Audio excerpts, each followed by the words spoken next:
क्या आप भी इंटरमिटेंट फास्टिंग कर रहे हैं वजन कम करने के लिए या शुगर कंट्रोल करने के लिए, लेकिन कंफ्यूज्ड हैं कि कैसे करें और सही रहेगा कि नहीं? तो चलिए आज हम बात करते हैं इंटरमिटेंट फास्टिंग पे। सो बेसिकली इंटरमिटेंट फास्टिंग आजकल हर जगह पे वायरल हो रहा है।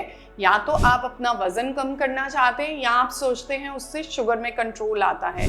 तो डेफिनेटली आप सही सोच रहे हैं, बट इसको करने का सही तरीका क्या है सो दैट कि आप कहीं पर भी कमजोरी से इफेक्टेड ना हो जाएं और सही तरीके से किया हुआ इंटरमिटेंट फास्टिंग आपको काफ़ी ज़्यादा फिजिकल एलिमेंट से रिलीफ दे सकता है।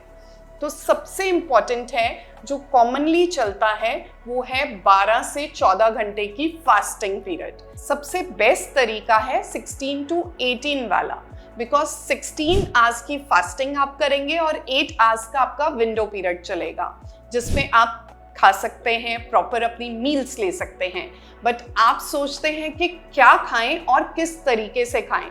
बहुत सारे लोग इंटरमिटेंट फास्टिंग के नाम पे मुझे आके बताते हैं क्लिनिक पे कि जी हमने बर्गर खा लिया था क्योंकि 8 घंटे के विंडो पीरियड में तो हम कुछ भी खा सकते हैं। बट ऐसा नहीं है, यहाँ पर आप बहुत बड़ी गलती कर रहे हैं, क्योंकि इंटरमिटेंट फास्टिंग का मतलब ये नहीं है कि आपको एक फ्रीडम है कुछ भी खाने की। सो यहाँ पर आपको अपना एक कैलोरी चार्ट जो है वो मेंटेन करने की ज़रूरत है। आपको एक बैलेंस डाइट को मेंटेन करने की भी ज़रूरत है। सो 16 घंटे की फास्टिंग आप ओवरनाइट के हिसाब से भी स्टार्ट कर सकते हैं और सुबह 11 बजे या 12 बजे आप ब्रेकफास्ट से स्टार्ट करके और शाम तक आप 7-8 बजे तक अपना ईटिंग पैटर्न को कंप्लीट कर सकते हैं। बट इसके लिए आपको खाना क्या क्या है, तो सबसे इम्पॉर्टेंट पार्ट आता है कि जब आप फास्टिंग पीरियड में चल रहे हैं तो उस टाइम पे आप ग्रीन टी ले सकते हैं, आप लेमन वाटर ले सकते हैं, आप इसके अलावा कोई भी इन्फ्यूज्ड वाटर ले सकते हैं। बट जी हाँ, कोकोनट वाटर आप नहीं ले सकते अगर आप डायबिटिक हैं तो, बिकॉज अगर आप फास्टिंग पीरियड में कोकोनट वाटर लेते हैं तो शुगर का स्पाइक आने के चांसेस बढ़ जाते हैं कंपैरेटिवली अगर आप लेमन वाटर लेते हैं तो। और अगर आप नॉन डायबिटिक हैं तो भी आप सिप करके ड्यूरिंग एक्सरसाइज पीरियड में आप कोकोनट वाटर को कंज्यूम कर सकते हैं।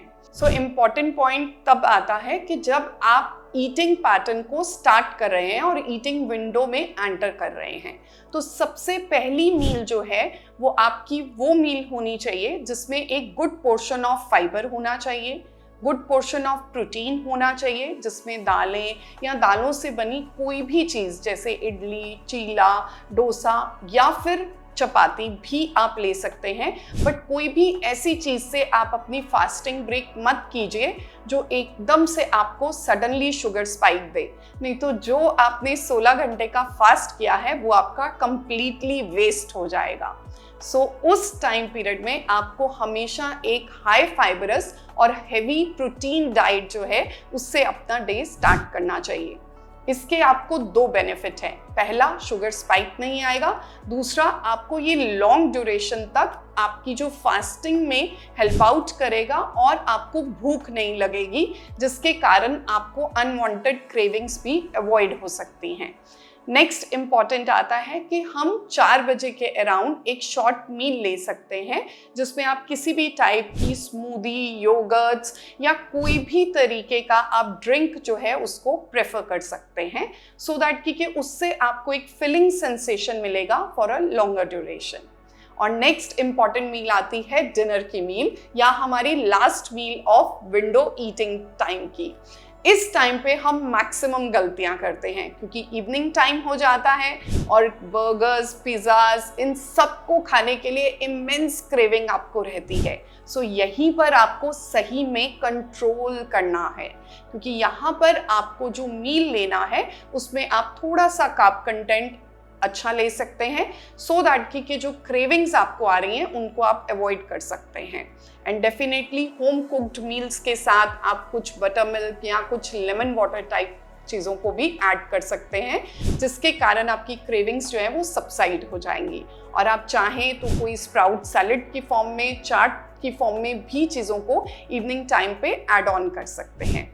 तो ऐसे बेस्ट टिप्स को अगर आप अपनी डाइट में इन्वॉल्व करेंगे ड्यूरिंग इंटरमिटेंट फास्टिंग पीरियड, तो डेफिनेटली आप अच्छे से वजन कम करेंगे और जो स्टक अप वेट है वो भी आपका बेटर हो जाएगा। और अगर आप डायबिटिक हैं तो आपके लिए एक इम्पॉर्टेंट टिप कि आप जब भी इंटरमिटेंट फास्टिंग करें तो कोशिश करें कि या तो आप किसी डाइटिशियन के अंडर या किसी डॉक्टर की अंडर सुपरविजन करें, सो दैट कि आपके शुगर लेवल्स को रेगुलरली मॉनिटर किया जा सके। और आप चाहें तो अपने लिए एक ईटिंग जनरल भी बना सकते हैं, जिसमें आप नोटिस कर सकते हैं कि डे 1 पे आपका डाइट का क्या पैटर्न था, और जब आप इंटरमिटेंट फास्टिंग करते ऑलमोस्ट 15-20 डेज हो गए हैं तो आपकी डाइट में कितना इम्प्रूवमेंट है। सो इस तरीके से आप अपनी डाइट को बैलेंस कर सकते हैं। तो जाते जाते सबसे इम्पॉर्टेंट मैं आपको बता देती हूँ वॉरियर के बारे में, जो मैंने बात किया था कि वॉरियर इंटरमिटेंट फास्टिंग क्या होता है। वो वैसी फास्टिंग है जिसमें 5 डेज आप नॉर्मल ईटिंग पैटर्न को मैनेज करते हैं और 2 डेज के लिए आप वीक में फास्ट करते हैं, जो कि वाटर फास्ट भी हो सकता है, और आपका जो है वो सिंपली डाइट के साथ आप सिर्फ 1 मील के ऊपर अपने आप को सस्टेन करते हैं। सो ऐसे हेल्दी डाइट पैटर्न को आप फॉलो कीजिए और हमें कमेंट सेक्शन में बताइए कि आपने इंटरमिटेंट फास्टिंग कैसे वाला स्टार्ट किया, सिंपल 16 से 18 वाला या फिर वॉरियर इंटरमिटेंट फास्टिंग स्टार्ट किया। To be naturally healthy and medicine free, follow me. To meet me, connect on the details given below.